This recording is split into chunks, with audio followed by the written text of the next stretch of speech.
తాకట్లో ఉన్న బంగారాన్ని విడిపించి ఆ రోజున మార్కెట్ ధర కట్టి మిగిలిన డబ్బును మీకు అందిస్తుంది కొమ్మూరి గోల్డ్. ఐ డ్రీమ్ చూస్తున్న ప్రేక్షకులందరికీ నమస్కారం.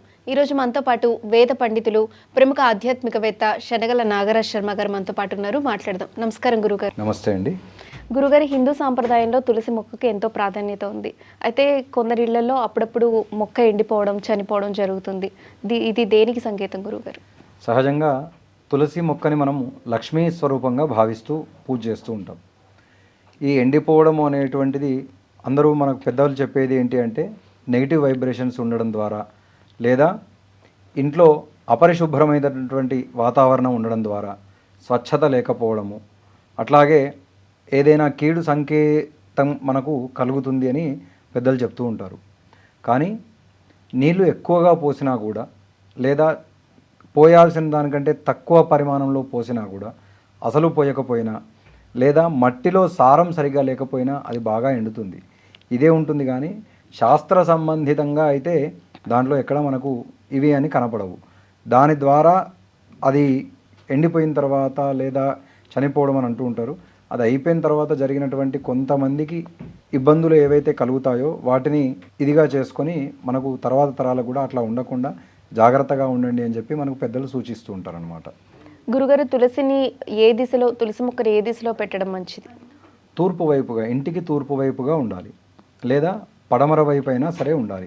పూర్వకాలంలో చతుశ్శాల భవంతులు ఉండేవి, 4 వైపులా ద్వారాలు ఉండి, అట్లా ఇంటికి ముందు కానీ ఇంటికి వెనకాల కానీ పెట్టుకోవడం ద్వారా బాగా ఉంటుంది.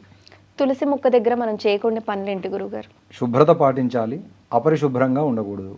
తర్వాత ఆ తులసి చెట్టుకి అటు ఇటు చెత్తను పెట్టడం కానీ, మలినమైనటువంటి పదార్థాలు పెట్టడం కానీ, విడిచిన వస్త్రాలు పెట్టడం కానీ, లేదా అంట్లు ఎంగిలికి సంబంధించినటువంటివి పెట్టకుండా స్వచ్ఛతగా ఉంచాలి, పరిశుభ్రంగా ఉంచాలి.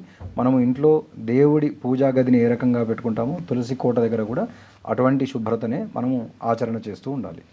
గురుగారు, తులసి పూజ చేయడం వల్ల మనకు కలిగే ఆధ్యాత్మిక ఆరోగ్య ప్రయోజనాలు ఏంటి గురుగారు? తులసి అంటే చక్కటి ప్రకృతి సంబంధితమైనటువంటి మొక్క, మనకి దైవ సమానమైనటువంటి మొక్క.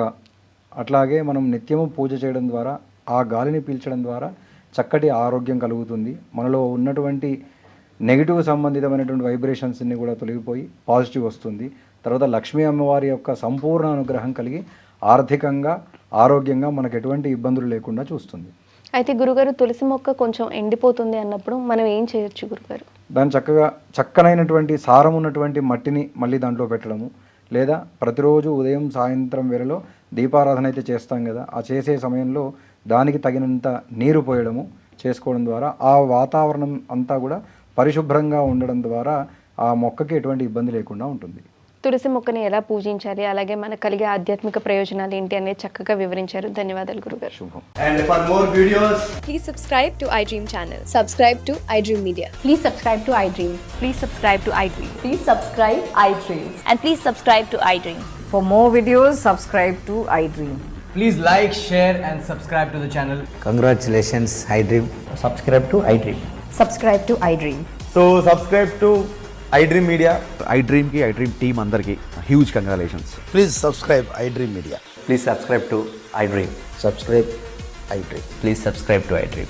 iDream అంటే నా కళల ఛానల్ సబ్స్క్రైబ్ చేసుకున్న నోరు తిరుగుతలేదు, మీరైతే గంట గుర్తు కొట్టండి. For more such videos, please subscribe to iDream. Subscribe to iDream. Please subscribe to iDream. Please subscribe iDream Media. Please do subscribe to iDream. Please subscribe to iDream Media. For best entertainment and information, please subscribe iDream. And don't forget to subscribe to iDream.